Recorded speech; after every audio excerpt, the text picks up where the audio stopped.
this is something you can also do to starve the beast. So let's talk about pressure canning meat. So pressure canning meat is no different than a can of tuna or a can of ham or a can of chicken. This is raw sausage you're seeing here in these mason jars. And I don't mind telling you, you can pressure can and cook raw meat, or you can also pre-cook the meat and then pressure can it, whatever you're most comfortable with. Now, as we move forward here, I'm going to show you that sausage, but here we have some ground beef. This we cooked first, as well as the chicken that you're seeing here. This is how it looks like when it goes into your pressure canner. This is a Presto pressure canner, by the way, and we have two of them, and it has a pressure gauge at the top. And in the area that we live, 10 pounds of pressure is what we need. You might need either 5 or 15, depending where you live. And as you can see, we have the two pressure canners getting ready to rock.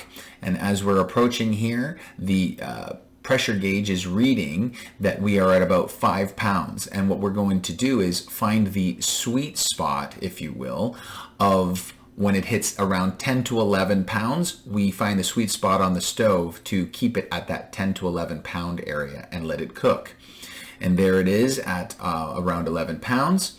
And we're, depending on what you're cooking, I believe if I recall correctly, we're doing 90 minutes for all these meats. And there's the two pressure canners happening, and we have the chicken in one pressure canner with the ground beef. They're already cooked, and then we have the raw sausage in another pressure canner cooking in there, and of course pressure canning. And the reason why I think this is really important is that people, first of all, can be very economical with this. What does that mean? Well, you can buy chicken and sausage and ground beef on sale and then pressure can it.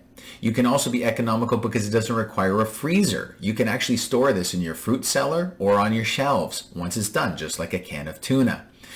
And also to have the skill to be able to do it and be less reliant on those places that not too long ago were trying to force you to muzzle your face and get a needle stuck into your butt.